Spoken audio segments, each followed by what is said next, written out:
My name is Jacob Hickman. I'm 19 years old and I'm from Perth, Western Australia. Will, what's the best way to describe tarmac rally? My name's William Anthony. I'm 18. I'm a personal trainer, and then on the side I navigate with Jacob in the 86. Tarmac rallying, most of it's set out on a closed street, which we then call a stage. Those stages can be anywhere from 2, 3 up to 15, 20 kilometres long. So it's important, my job as a navigator, to have my notes, which I then read and call to Jacob to tell him where we're going. Then 100 right 6. Just 6. And then 100 right entry. I got into racing because my dad races Speedway in New Zealand. I went to the 2022 City Sprint. It was awesome. I brought my camera along. I was taking some nice photos of cars, and there's a few crashes which made it more exciting, and just seeing all the fast cars really motivated me to get into it. And that's when I knew I wanted to race in tarmac events.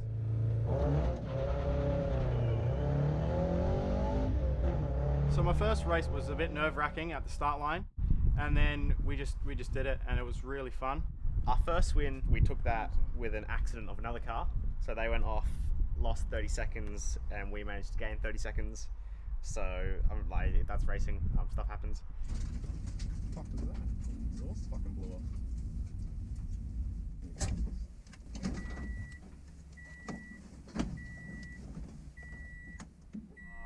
So this is linked, goes through, connects to the battery, then goes back into the interior. We've got one in the interior, and it's a kill switch. So if we have an accident, I won't pull it now because it'll freak out. But you come over, you pull that, and it turns off the ignition in the car, and it just kills the car completely. We can't get to that one inside, which we will 9 times out of 10. Someone can pull that one and turn the car off. I do think motorsport's dangerous. You should only do it if you've got your mind set to it, because if you do something slightly wrong, you can definitely hurt yourself really bad. You don't stop until the car won't turn over. That's the whole thing about rallying. You know, if you blow a tyre, blow a wheel, you limp back.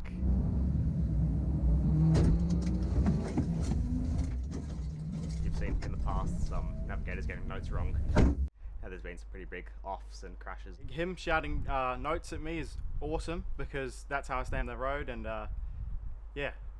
Jacob's been talking about me shouting things at him in the car, and this is what we're talking about. So these are what we call pace notes. Not too much going on. It's definitely a team sport. If I wasn't there, he would probably get to maybe a kilometre into the stage and then get lost. He shouts the codes at me, and I listen to him. We spend lots of time together. Stop it. Oh my god, okay. Most other teams, they don't seem as close as William and I. We've done really well, I think, since we first started. We've definitely grown a relationship since then.